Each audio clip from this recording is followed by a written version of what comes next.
This is On the Market, a BiggerPockets podcast presented by Fundrise.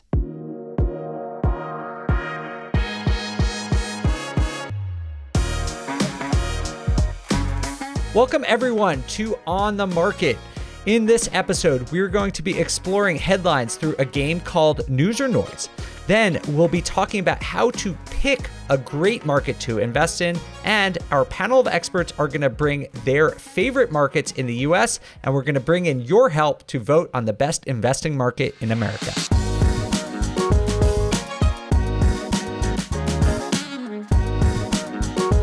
Okay, let's jump into our A block today, which is between the headlines. And just as a reminder for everyone, if you weren't here for the first show, you just need a reminder, this is where we break down this week's top stories in a fun and interesting way. And this week we have a awesome panel, as we always do. We have the genie of wholesaling, Jamil Damji, the wise investor of woo-woo, Fettke, and the buy and holder, Henry Washington. How you guys doing? Wonderful. What's cracking? I miss you guys. It was so much fun having you in Denver. I miss you too. I haven't even known you guys that long, and I feel like we're all old friends at this point. I haven't been fed like 3 meals an hour for a while. I know. We got to get back to BiggerPockets headquarters, and they'll just keep pumping us full of food if we keep BiggerPockets recording. feeds you. Yes. In so many ways. Oh, that was deep. All right, so let's jump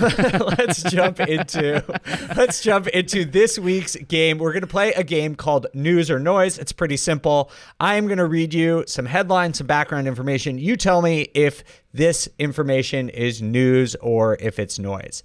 The first story this week is all about jobs in the U.S. Recent data that just came out showed that U.S. first-time unemployment claims fell much more than expected and are now at the lowest rate they have been since 1968. Other data that was released earlier this month shows that the unemployment rate is now right at where we were pre-pandemic at about 3.6%. Henry, let's start with you. Is this news or noise? I call it news, right? So the unemployment rate's lower. That means more people are working. If more people are working, more people are making money. If more people are making money, then you've got more people that are probably wanting to buy houses. So positive news. You couple that with interest rates going up, maybe it flattens itself out as far as buyers are concerned. But yeah, if people are working and people are making money, then, there's more money out there and there's more people looking to buy houses. So positive for real estate investors. Jamil? I mean, it's noise to me because if there's all these people taking all these jobs, I want to know, where are they? I can't find them. I can't find them at the movie theater. I can't find them at the restaurants. I can't find them anywhere. People are not working. So if everyone's gone back to work, I want to know, where have you gone to work? Because that's where I want to go because I'm looking for people to help me. Dude, I totally agree. I mean, everywhere I go, I don't know if it's people are not working or what is going on, but every single business I've been to at least claims that they can't provide the normal level of customer service because there is a shortage. I don't know if that's true or if they're just coming up with excuses, but the level of customer service at every single business seems to be down considerably. Everything is down. Like today, guys, I don't want to come off as like, bougie beau over here, but like even first class, when you're flying first class, sucks. There's no ice cream. There's no towels. There's no nothing. I'm just waiting for the seats to get small. I'm waiting for the seats to get small. Oh, that's so sad. You and your champagne worries. Got to get a private jet. All right, Kathy, what do you think about the jobs report? News or noise? Yeah, I think it's definitely news. We are in a very strange time where we just came out of this crazy 1 year or 1 month recession, whatever it was. It was a scary time in March of 2020. And here we are already recovered for the most part. And with over 11 million job openings, that is news. And so, yeah, where are these people? And that's the big question. Are there so many people retiring? Did people decide staying at home was really a kind of a cool thing and it's not mandated, but I like it? I hear there's people that are taking care of others so they can't get the job. They're either taking care of the elderly or they realize, well, I think I just want to take care of my kids and not have someone else do it. So I hope we're not going in the way of some other countries where they don't have enough workers for the jobs that are needed because of an aging population and not enough babies. But we do have more younger generations than some of those other countries like Japan and China. But it does feel that way. Like, where are the workers? Look, Jamil needs his towels, right? Like, absolutely. Okay, let's not focus on that. Okay, let's just go back to the movie theater. Okay. No, everyone go have more babies so Jamil can get his towel in first class. Everybody's in their first 30 days of orientation. They'll show up in about a month. It's fine. And what's interesting, my nephew, who is classic Gen Zer, he's like, oh yeah, Auntie, a bunch of my friends have like 3 full-time jobs. They work like 3 hours at each. And so if that's true, these young tech kids, and they're raking in the dough, but taking up 3 jobs. And there's still all these jobs. But it could be those job openings are in lower paid jobs where we perhaps aren't grooming that demographic like has done in the past, which is usually through immigration. Yeah, it's a good point. It does really feel like whether it's workforce participation, the birth rate, or immigration, we have over about 11 million job openings right now. And I just don't see where those 11 million people are going to come from at the current rate. I also think this is kind of interesting news personally, just because the only thing I think that was keeping the Fed from really aggressively raising interest rates was they wanted to see full employment, and we're pretty much at full employment. So they've already indicated they're going to go really aggressive raising interest rates, and this is probably just more green light for them to do just that.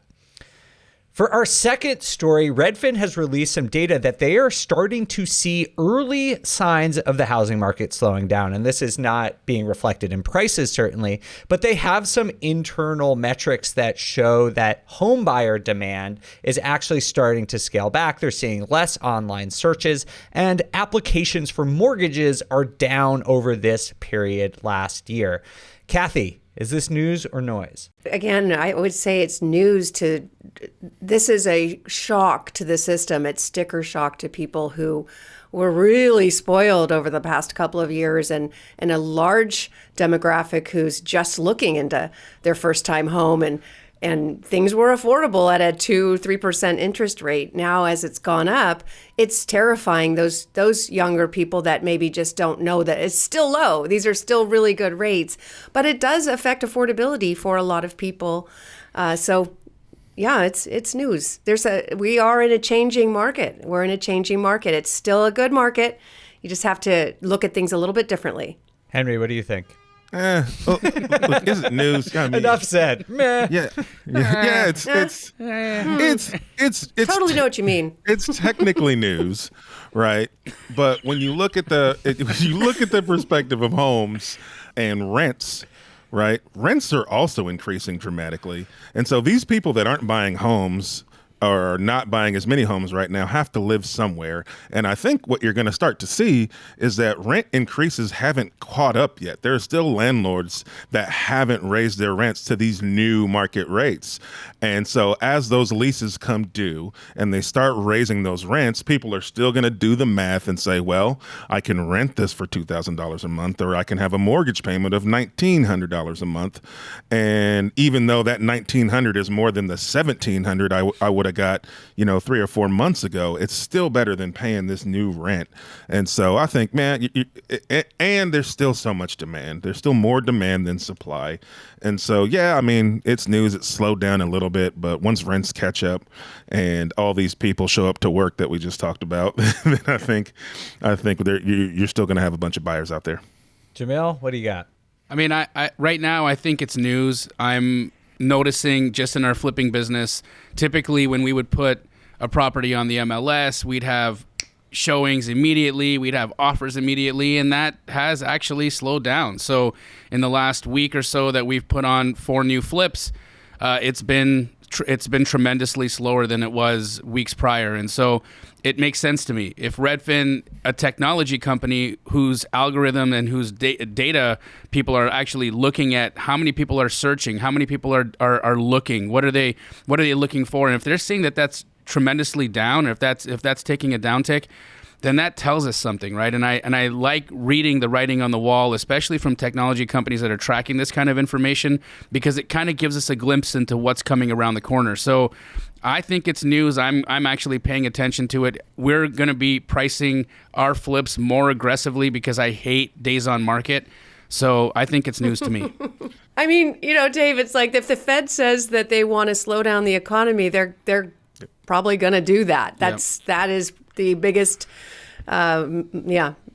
metric to look at is what's the Fed going to do with interest rates, because they intentionally want to slow things down and they usually get what they want. Yeah, they tend to do that. Jamil, though, are you seeing this to the point where you're getting just less offers, or are you getting no offers? Just generally speaking, is it actually affecting your business, or is it just like you were having 10 over asking offers and now it's 5? This week we've had none. So it's a huge difference than it was just last week. Now, again, guys, I'm not a cross-section of the United States, right? My flipping business is my flipping business, and maybe we were aggressively pricing. Maybe we were a little bit high. We've been coming off this drunken party that we were just at, and so the hangover right now is still there, and it's possible that we might have just been a little bit overpriced in our property, right? And so I'm looking at it, the fact that just this last week we literally had no offers.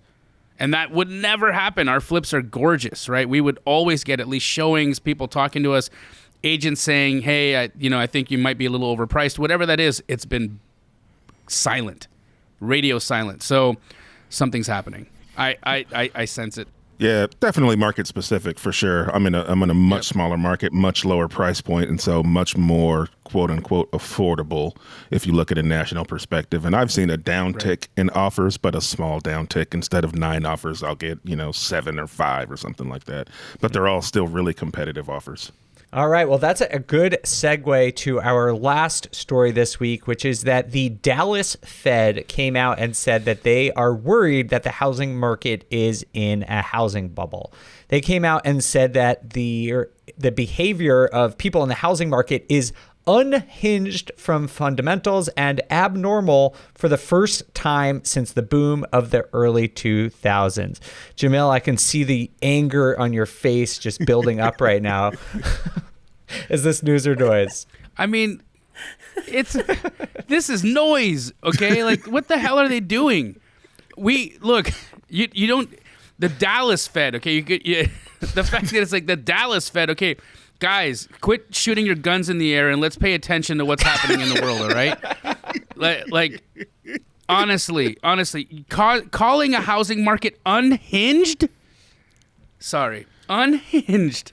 That's just, it's irresponsible to me. I don't like inflammatory language, especially when we're talking about a body that has so much influence, right? They carry a lot of influence, and to use words like unhinged and abnormal and just make a statement like that, I think it's irresponsible, and I think it's unfounded. And Yosemite Sam, come on, let's stop it. Kathy, what do you think? Jamil, I think the housing market is unhinged.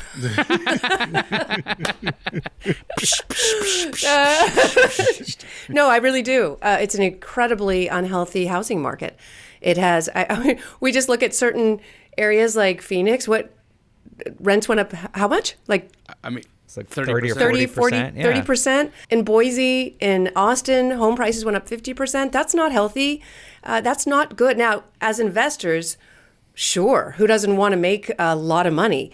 But we can't be so selfish and only think about what's good for us. We've got to look at what's good for our world. And for somebody trying to buy a house that's now 50% more than it was last year, that's just not normal, not sustainable, and not healthy.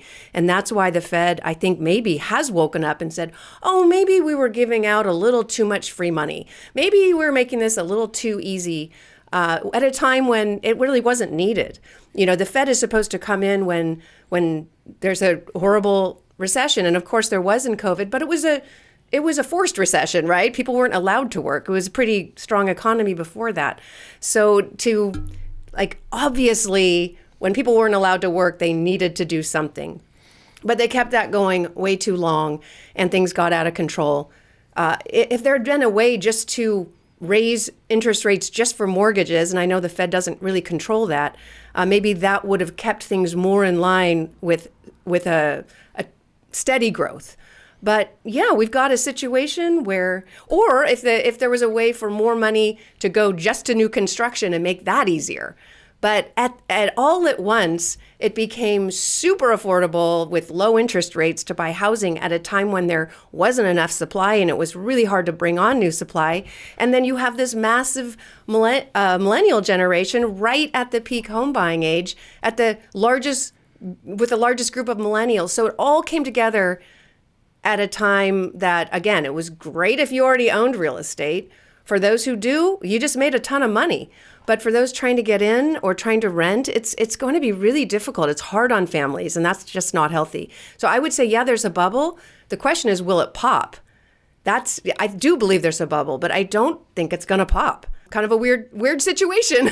Don't all bubbles have to pop, though? I mean, isn't that would it be called something else if it's not going to pop?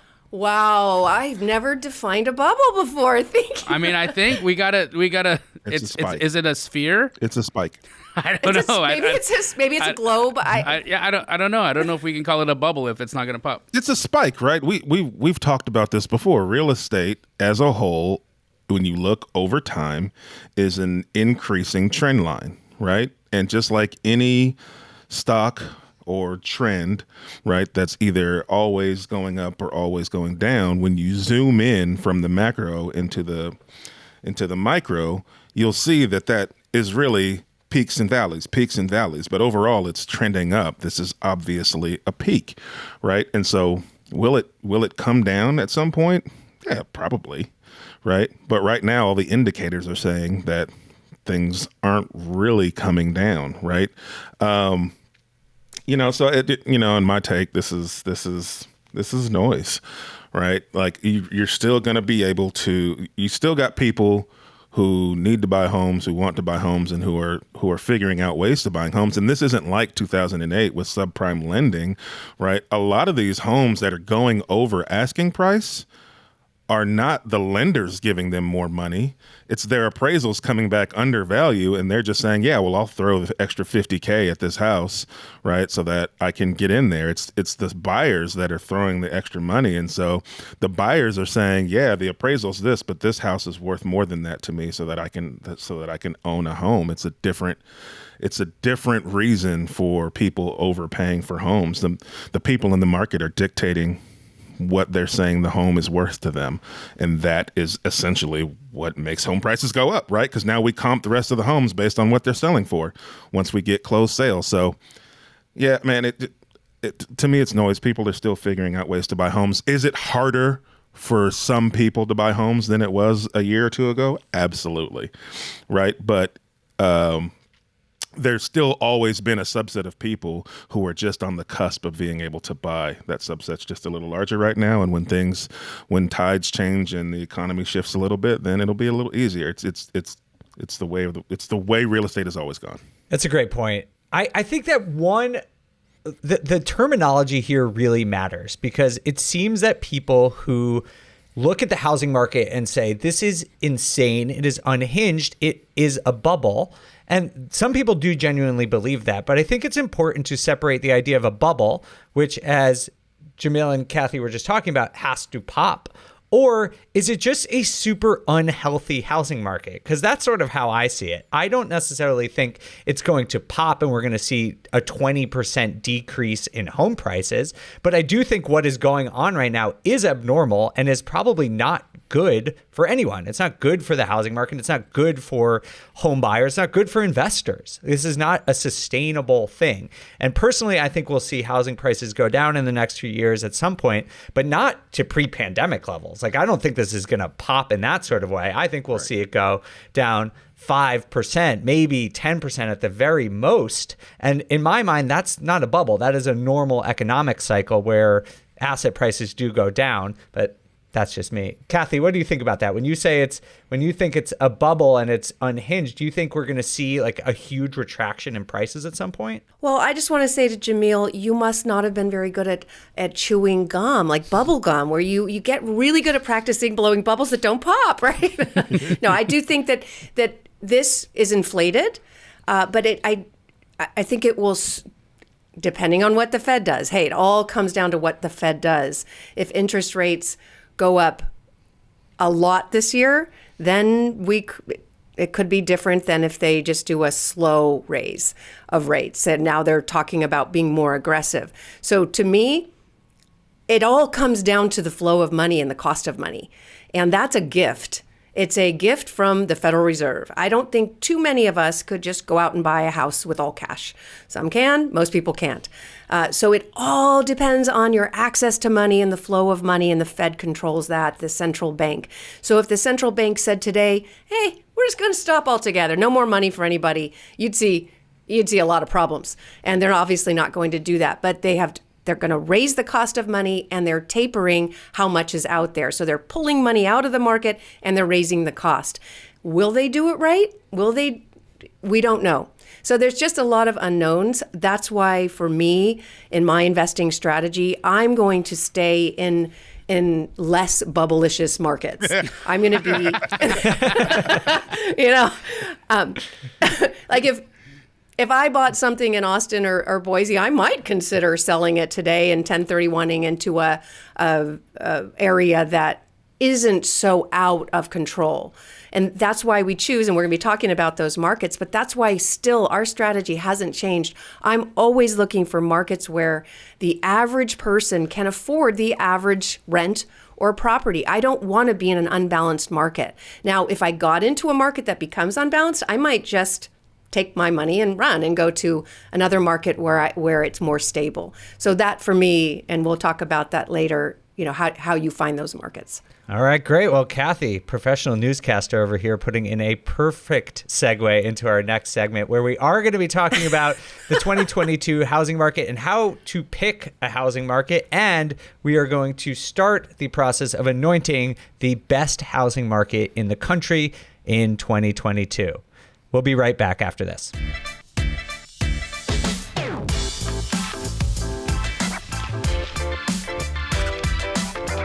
Welcome back, everyone. We are going to jump into our due diligence section. And just as a reminder, each week on the Market, we will have a due diligence topic where we dive into a super important topic for real estate investors. And today what we're doing is we're going to talk all about selecting markets to invest in. We're going to have a brief conversation about what indicators and data everyone on the panel looks at. And then we're all going to pitch our favorite markets and have you, our listeners, vote over the next couple of weeks on the best housing market to invest in 2022. You guys ready for this? Ready. Sir. All right. Jamil, let's start with you. When you were looking at a market, either to wholesale in, flip in, or buy a long-term rental in, what are the main indicators or data points you start with when trying to narrow down where to invest? Well, for me, population growth and jobs are really important, right? And so I'm looking at, do we have net positive population growth? If we do, what industries are moving into that market? I want to understand how are people going to be earning a living? Are we going to see trends that are going to attract more people to that specific market? So for me, that's really those two pieces are my primary pieces of information. Then I'm just looking at median housing prices, right? So is it still an affordable place to live? And if I can hit those three things in a nice cohesive way, like I've got great population growth, I've got affordability, and I've got good industry, to me that makes sense. That's where I'm going to be placing my bets as a wholesaler. What about you, Kathy? You were just talking about staying away from bubblicious markets. How do you avoid those bubblicious markets? Well, I mean, I like to get into those markets before they bubble. That was what we did back in 2005. We were buying in Dallas, and I can't tell you how many people just thought I was crazy because they looked at the past. Oh, prices have never gone up there. And, there's nothing but land. But the metrics we were looking at is exactly what Jamil said, is there was job growth, population growth, and it doesn't matter how much land is there. It takes a while to get things up and running. You need utilities. So with, looking at the markets that we're interested in, we want to make sure that it's affordable currently, but that there's going to be changes coming, because I like a dirty little word in real estate. I like appreciation.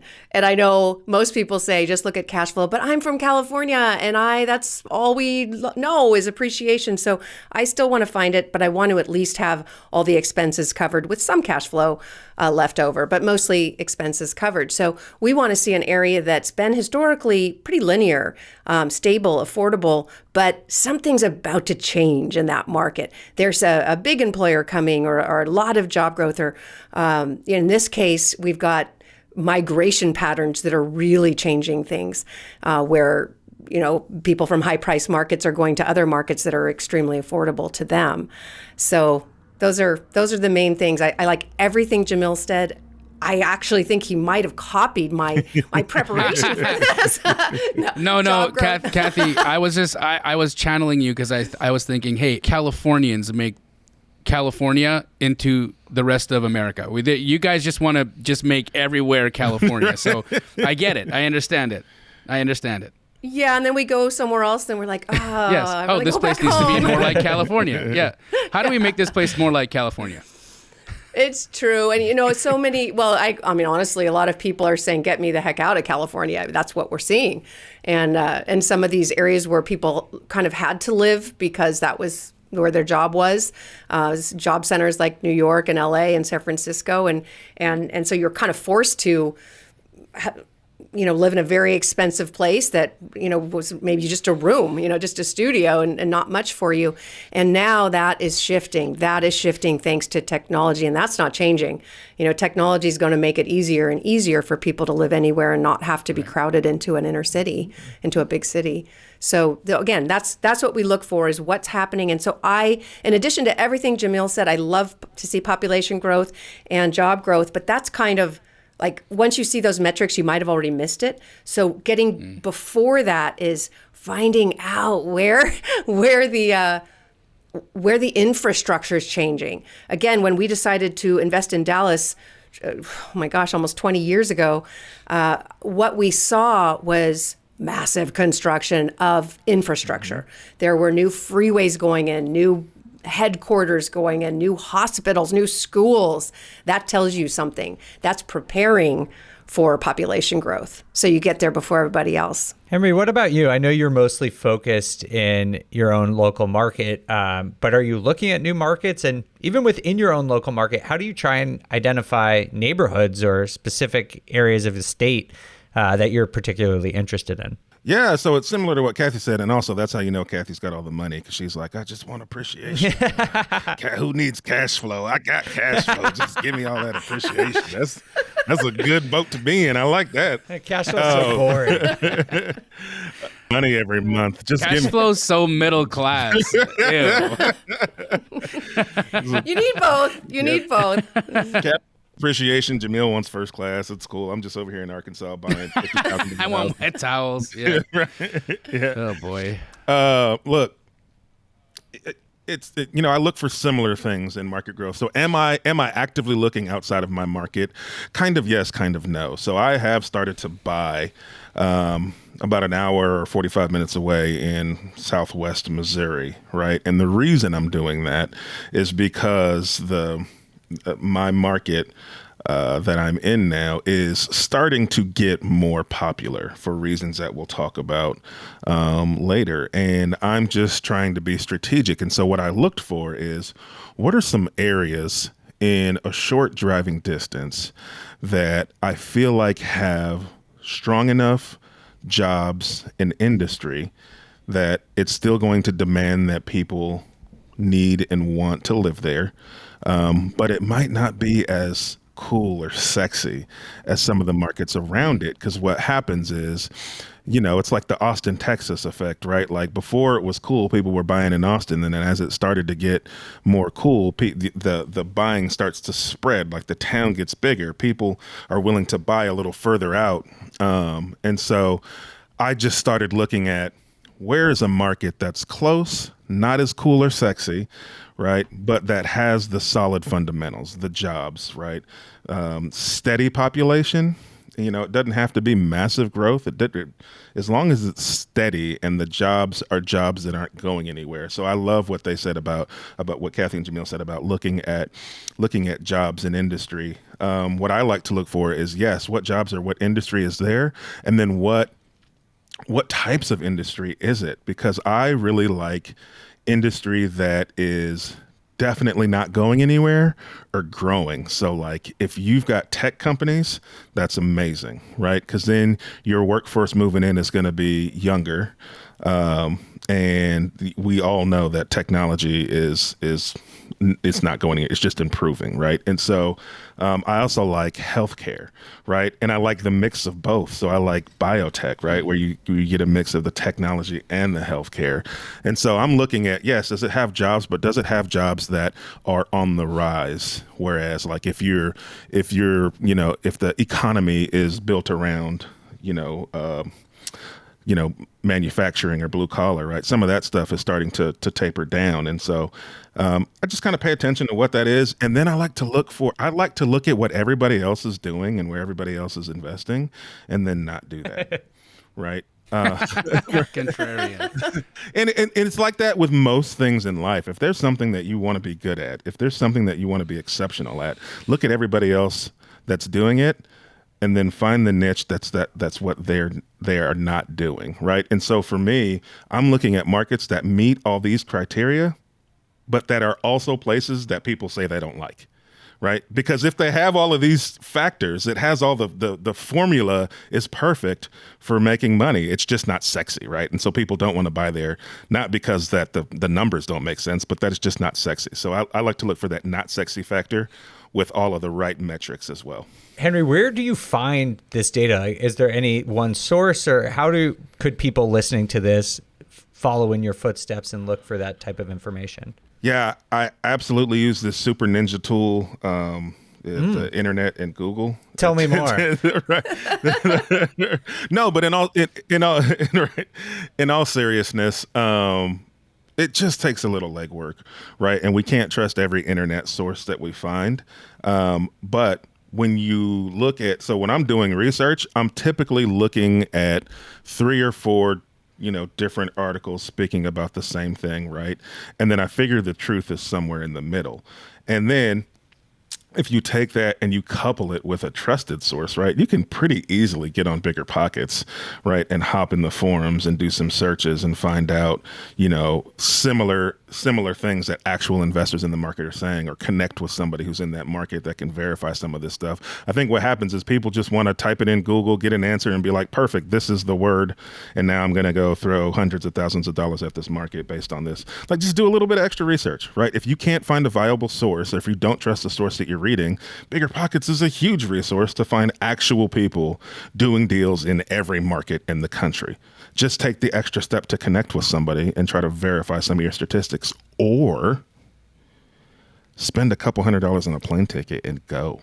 If you're going to spend thousands upon thousands of dollars buying property there, you can spend a couple $100 on a plane ticket to go there. Right. And research for yourself. People I don't know why people rule that out. And I only said a couple $100 because we're probably going to fly coach and Jamil's going to fly first class. So he'll spend like $1,000. Hey, Henry, don't front, man. You don't fly coach. I can't fit in coach. So I don't have an option. I am coach. So I have to fly in first class. Henry, I love that advice about going and visiting a market, because I am doing that right now. The reason I'm in this beautiful hotel room, as you can see in my background, if you're watching this on YouTube, is because I'm in Central Texas going to look at a couple different markets to drive around.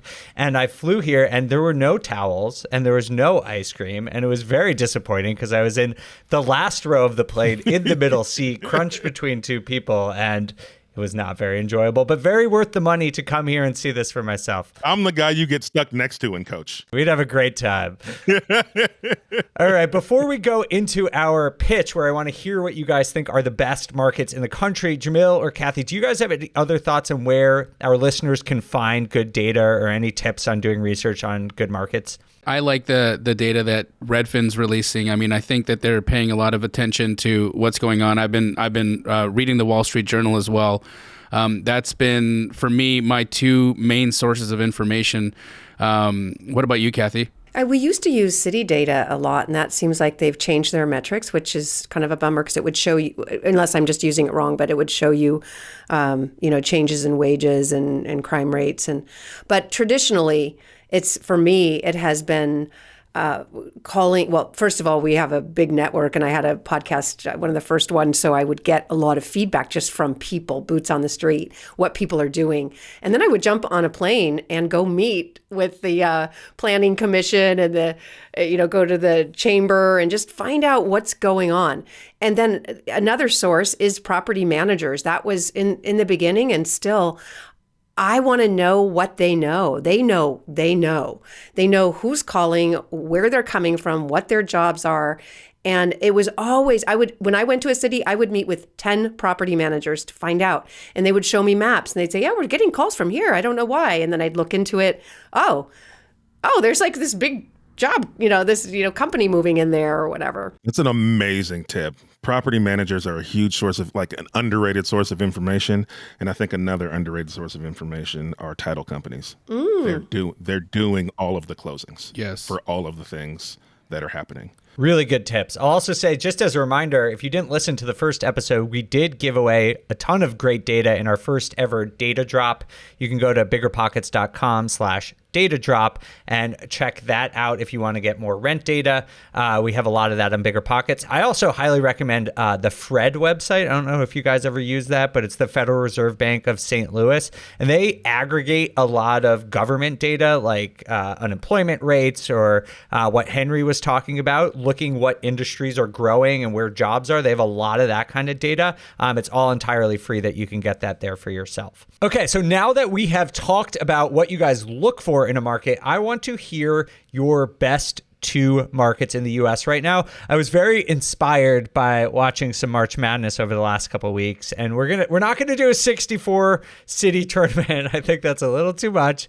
We're going to start at the Elite 8. So each of us are going to give 2 of our top markets, and we're going to explain why. You're each going to get, let's say, 2 minutes to pitch why the market you like. And then we are going to take this all to social media, and everyone who's listening here can vote on which matchup, so we might have one of Henry's cities versus one of Kathy's, and you're going to be able to go on the BiggerPockets Instagram and social media channels, and you'll be able to vote there.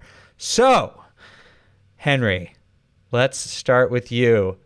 Pitch us your top market in the U.S. for investors right now. Yeah, so I have selected 2, but one of the ones I'll talk about outside of my home market is I like Cleveland. I like Cleveland, Ohio as an investor's market, right? So I talked a little bit about looking for industry, right? And what types of industry are there. I also talked about like looking for those metrics in areas where people think it's unsexy, right?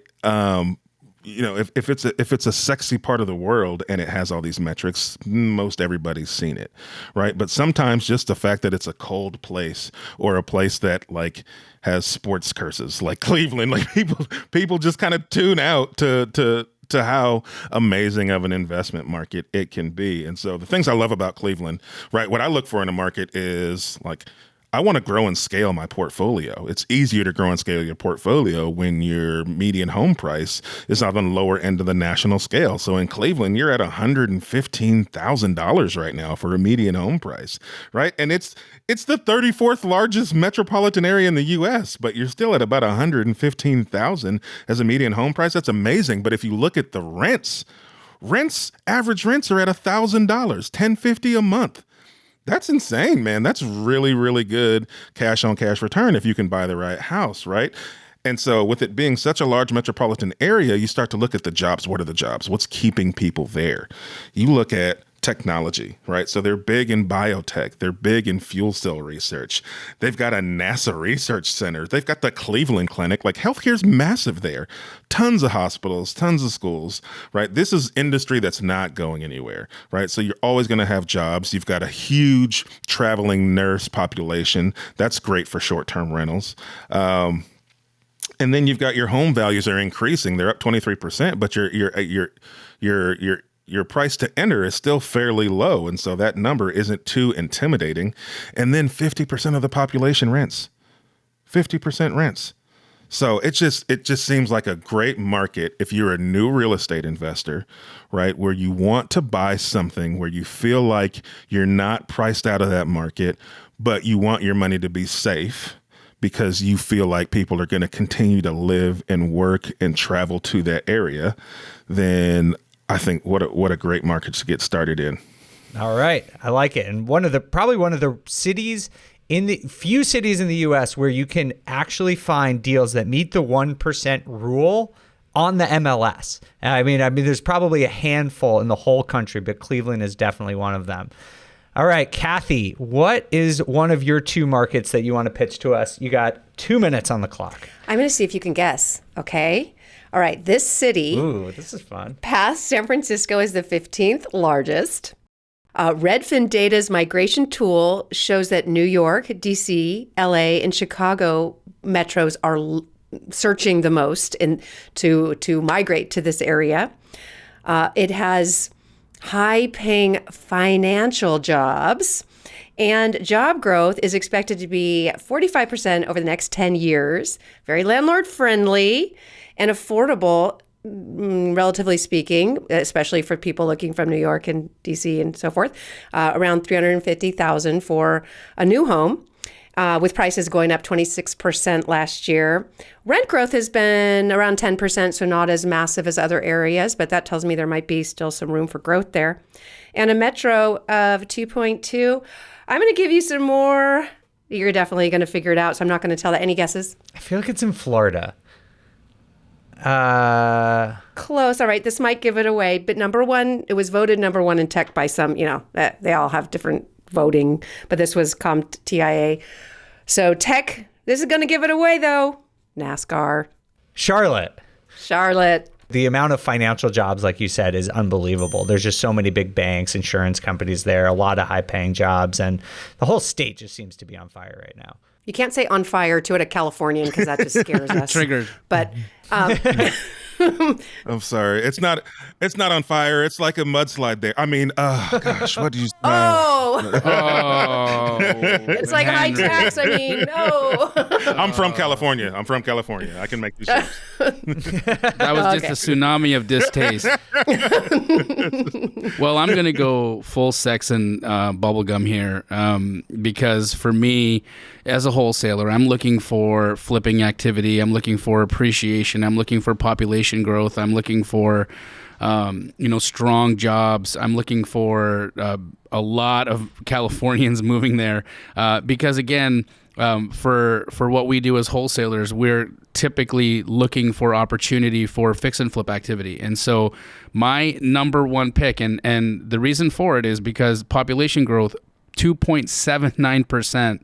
We've got a median household income of $102,876. I mean, people there are rich. Not only that, but year over year, the rent growth was the highest in the nation, and we're seeing incredible just growth in terms of jobs and different industry going there. It's the 48th best city to flip in, and it's going to be none other than sexy Austin, Texas. Oh, going with the high price market. I am sitting in Austin, Texas right now. And just last night I went out and you love it. It's awesome. I went out to the South Congress neighborhood, which is that like really iconic strip. And I've been there like 6 years ago and it was already cool. There's a lot going on. But I went out there last night just walking around and I saw, I think, 2 Ferraris, a Lamborghini, and like a Bugatti. And it's like, wait, since when did Austin become Miami Beach? It's like this really incredible place. There's just so much money flying around here. It's insane. It really is. Yeah, and I just want to go back to that, like, I'm sorry, I'm taking Jamil's spot, but I just got to. No, you're good.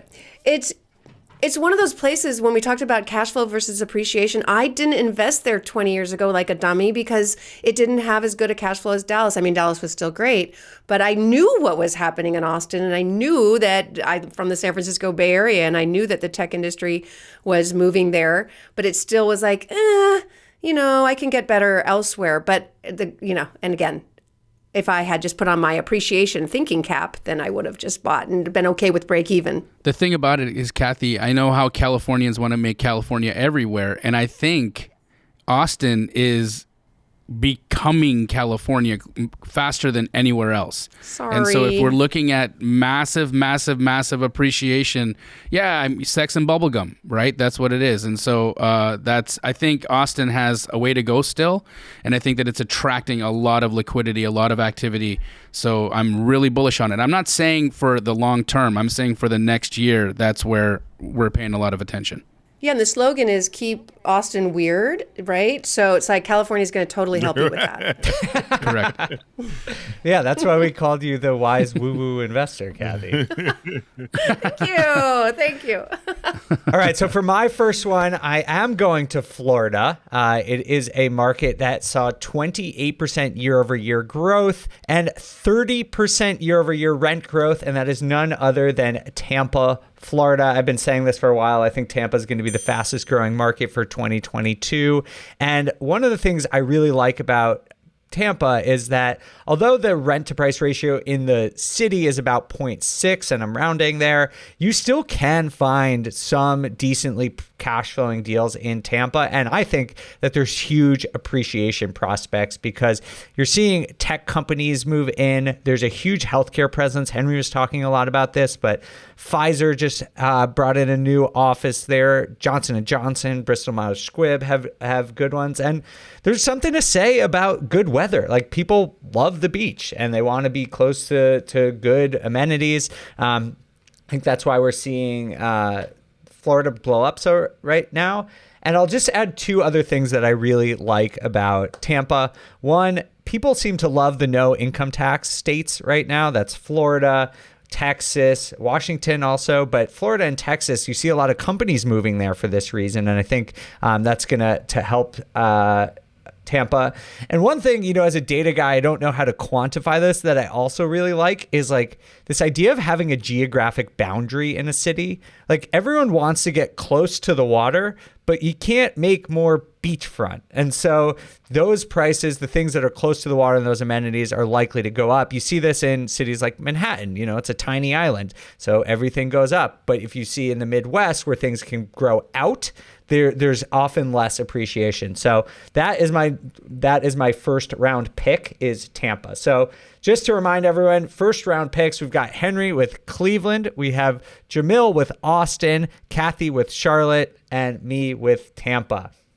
Jamil, what's your second round pick? So my second round pick is a little different, but for the same reasons. Again, I'm looking at this as a wholesaler. I'm looking for flip activity. I'm looking for opportunity for a lot of housing that's still in, needs to be repositioned. There's a strong resale market over there.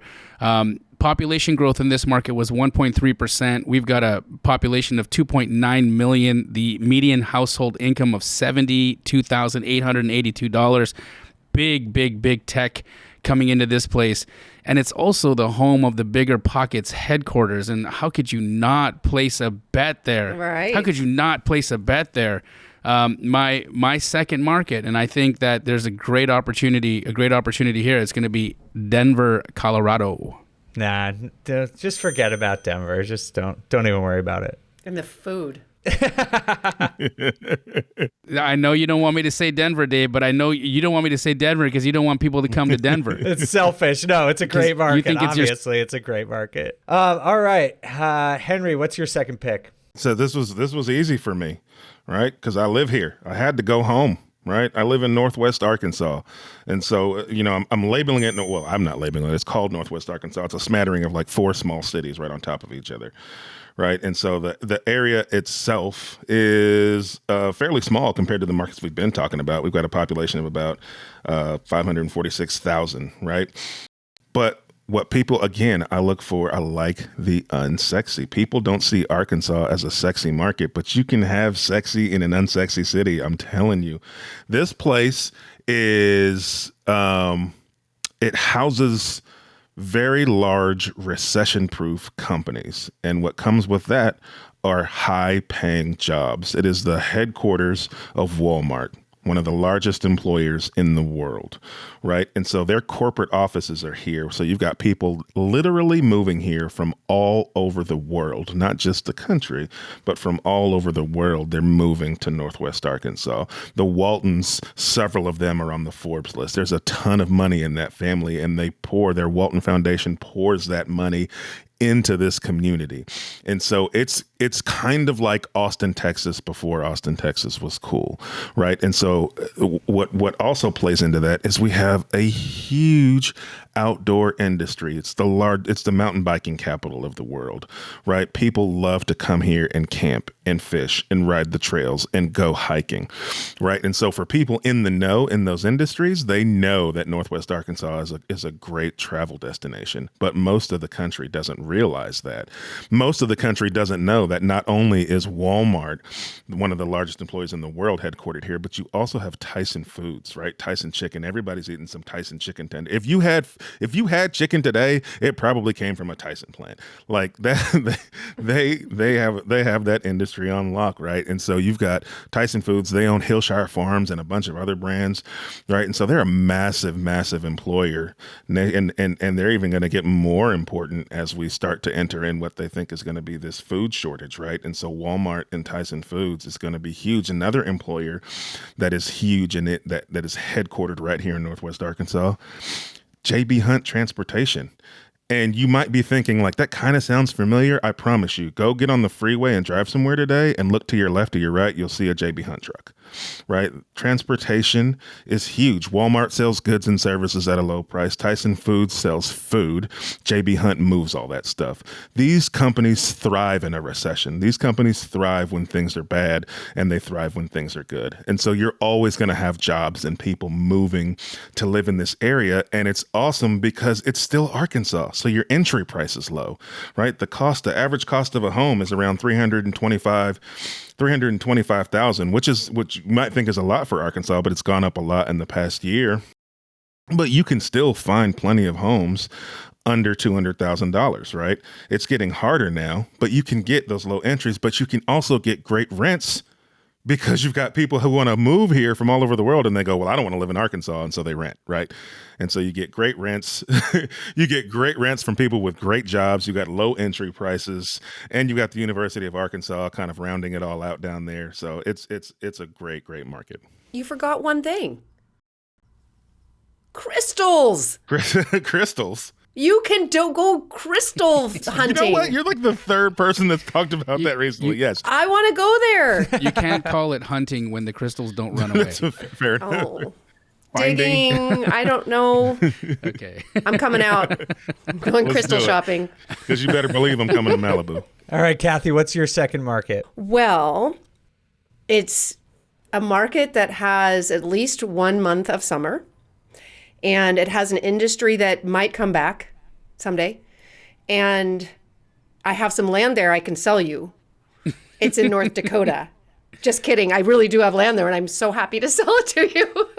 That's not my market today, though. Yeah, at least 1 month of summer. I was like, uh-oh, what is this? I was like, what's happening here? I bought some land in North Dakota when it was booming. Yeah, one industry of oil. Don't do that, people. All right. Okay, so the other more diversified place that I'm going to talk about is a metro with 1.2 million people. There's been 10% growth since 2020, so pretty good. That's 2 years. Unemployment. This city had the lowest unemployment during the worst part of COVID recession. In fact, it had more jobs in 2020 than before 2020. So crazy. And just continues to grow. Future job growth, 39%. It's the fifth fastest growing city. And there's lots of babies being born there. Guesses? Clueless. Okay, it's by a very great ski resort that I like to go to where we do have land, and that actually is good land. That ski resort. Salt Lake City. Yes. Yes, Salt Lake City. That's great. Lots of babies. Yeah, that's a good choice. I like it. All right, for my last one is one I am going to drive down to tomorrow. I've actually never been here, but on paper, I really like the idea of San Antonio. I having invested in Denver for the last couple of years, as Denver has gotten so expensive, I've seen that these markets like an hour away in either direction have really started to see people move to them. You move out of Denver to Colorado Springs or to Longmont or to Arvada and Aurora, and you're starting to see these secondary cities really take off, the more affordable cities.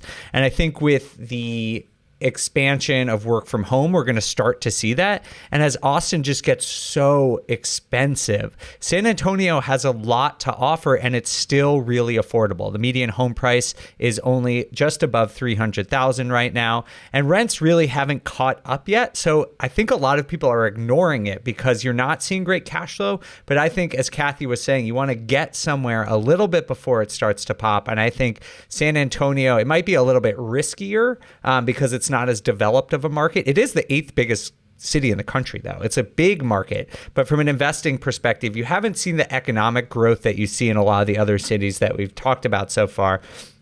But you're starting to see tech companies move there. And one of the things I really like about it is that over the last 2 years, San Antonio has seen a 24% increase in tech worker migration. And that's one of those types of things I look at for a lead indicator that might lead to future economic growth. So I'll report back to you guys after I go visit it tomorrow, but I'm really big on San Antonio on paper.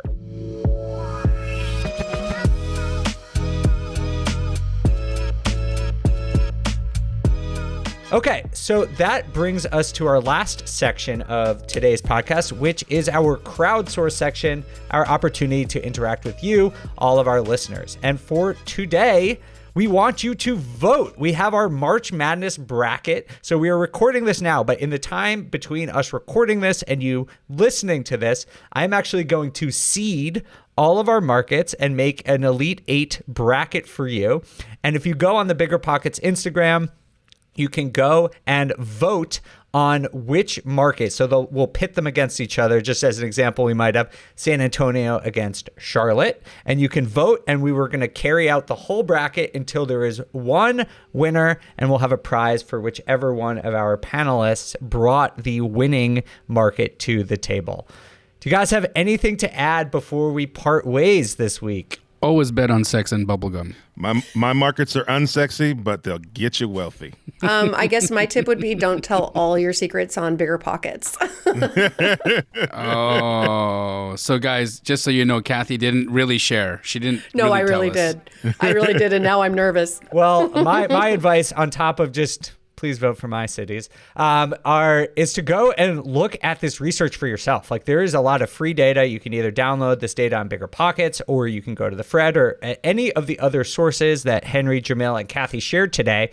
If you're interested in going and investing in a new market, or maybe you just want to gain confidence investing in the market where you live in, or I think maybe I'm wrong, but generally speaking, I think all of the advice that we gave today applies for neighborhoods within a market too. Like, look at where cool jobs and where new company headquarters are. So that is the challenge for the week. Go on BiggerPockets Instagram and vote for your favorite cities, but also do the research for yourself and learn about your market and get a really good, solid understanding of the fundamentals that underpin your investing market. Okay, thank you guys so much for joining us for our second ever episode of On the Market. This has been so much fun. Henry, Jamil, and Kathy, it is always a pleasure to have you on, and I'll see you guys in a couple of weeks. On the Market is created by Dave Meyer and Kaylin Bennett. Produced by Kaylin Bennett. Edited by Joel Esparza. Copywriting by Nate Weintraub. Special thanks to Lisa Schroyer, Eric Knutson, Danielle Daly, and Nathan Winston. The content on the show On the Market are opinions only. All listeners should independently verify data points, opinions, and investment strategies.